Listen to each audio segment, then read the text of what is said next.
কোচবিহার পঞ্চানন বর্মা ইউনিভার্সিটির সম্পূর্ণ নতুন শিক্ষানীতি অনুযায়ী প্রকাশিত দ্বিতীয় সেমিস্টারের বিএসসি কোর্স, যেখান থেকে আমাদের পড়তে হচ্ছে এনভায়রনমেন্টাল স্টাডিজ।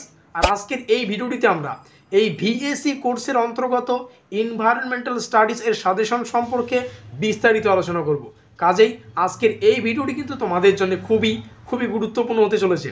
তবে ভিডিওটি শুরু করার আগে তোমাদের কাছে রিকোয়েস্ট, দেখো আমরা এই চ্যানেল মারফত বিভিন্ন স্টাডি সংক্রান্ত নিউজ, স্কলারশিপ সংক্রান্ত আপডেট, এমনকি সাজেশন প্রদান করে থাকি। কাজে খুব ভালো হবে যদি আমাদের চ্যানেলটিকে সাবস্ক্রাইব করে দিয়ে আমাদের পরিবারের সদস্য হয়ে নাও। তো যাই হোক, শুরু করছি আমাদের আজকের এই স্পেশাল ভিডিওটি। ঠিক যেমনটা আমরা আলোচনা করলাম, কোচবিহার পঞ্চানন বর্মা ইউনিভার্সিটির ইউজি সেকেন্ড সেমিস্টারের ভিএসসি এর অন্তর্গত এনভায়রনমেন্টাল স্টাডিজ এর সাজেশন সম্পর্কে আমাদের আজকের এই স্পেশাল ভিডিও। কাজেই আজকের এই ভিডিওটি কিন্তু তোমাদের জন্য খুবই খুবই গুরুত্বপূর্ণ হতে চলেছে। তো তার আগে তোমাদের সুবিধার্থে জানিয়ে রাখা ভালো, দেখো আমরা একটা সিরিজ কন্টিনিউ করছি, যেই সিরিজের নাম রাখা হয়েছে অল ইন ওয়ান।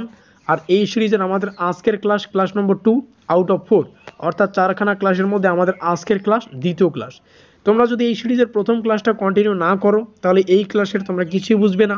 সুতরাং খুব ভালো হবে যদি ডেসক্রিপশন বক্সে থাকা তোমরা এই অল ইন ওয়ান সিরিজের প্রথম ক্লাসটা দেখে নাও, তাহলে কিন্তু আজকের এই ভিডিওটি তোমাদের বুঝতে অনেকটাই কিন্তু সুবিধা হবে। তো যাই হোক, শুরু করছি আমাদের আজকের এই স্পেশাল ভিডিওটি। দেখো কোন কোন প্রশ্নাবলী রয়েছে। প্রথম প্রশ্ন, ওজোন হোল সৃষ্টির ক্ষেত্রে কোন গ্যাসটি প্রধান দায়ী, বা ওজোন গহ্বর সৃষ্টির ক্ষেত্রে কোন গ্যাসটি প্রধান দায়ী, সেটা হচ্ছে সিএফসি। আর সিএফসির পুরো নাম হচ্ছে ক্লোরোফ্লুরোকার্বন। আলাদাভাবে প্রশ্ন আসতে পারে সিএফসির ফুল ফর্ম কি, সেটা তখন লিখতে হবে ক্লোরোফ্লুরোকার্বন। পরবর্তী প্রশ্ন, ভারতের প্রতিষ্ঠিত প্রথম জাতীয় উদ্যান কোনটি, সেটা হচ্ছে জিম করবেট জাতীয় উদ্যান বা হেইলে ন্যাশনাল পার্ক, তোমরা এখান থেকে লিখে নিও। পরবর্তী, ভারতের নবীনতম জীবমণ্ডল সংরক্ষণ অঞ্চল কোনটি, এখানে জীবমণ্ডল সংরক্ষণ অঞ্চল জানতে চাইছে, সেটা হচ্ছে পান্না। নেক্সট, ভারতের প্রথম বায়োস্ফিয়ার রিজার্ভ অঞ্চল কোনটি, ভারতের এখানে প্রথম জানতে চাইছে, সেটা হচ্ছে নীলগিরি অঞ্চল। ম্যানোগ্রোভ জাতীয় বনভূমি কোথায় দেখা যায়, সমুদ্র তীরবর্তী লবণাক্ত মাটিতে। বর্তমানে ভারতবর্ষের মোট বায়োস্ফিয়ার রিজার্ভ কতটি, 18টি। মোস্ট ইম্পর্টেন্ট একটি প্রশ্ন এই প্রশ্নটি। পরবর্তী প্রশ্ন 22, বর্তমানে ভারতবর্ষের মোট অভয়ারণ্যের সংখ্যা কত, 151টি। এই দুটো আবার মিক্স করে গুলিয়ে ফেলো না, ঠিক আছে, এই দুটো মাথায় রাখবে যে ভারতবর্ষের মোট বায়োস্ফিয়ার রিজার্ভের সংখ্যা 18টি আর হচ্ছে অভয়ারণ্যের সংখ্যা হচ্ছে 151টি। চলে যাব পরবর্তী প্রশ্ন 23, কি রয়েছে দেখে নাও।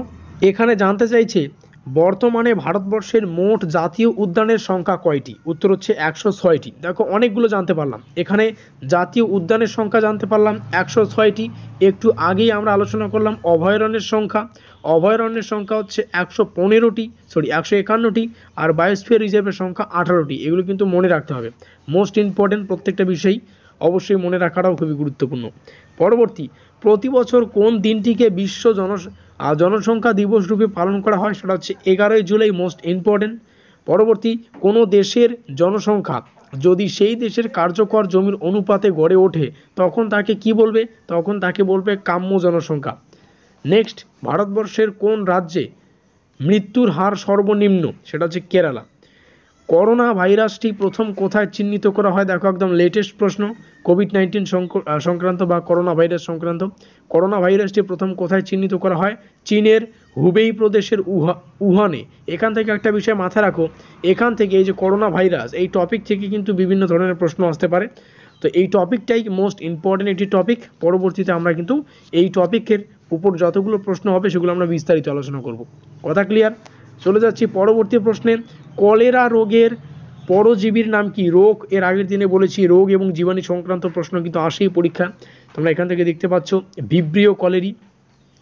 কোন ভিটামিনের অভাবে রাতকানা রোগ হয়, মোস্ট ইম্পর্টেন্ট ভিটামিন এ বা রেটিনল যেটাকে বলছেন।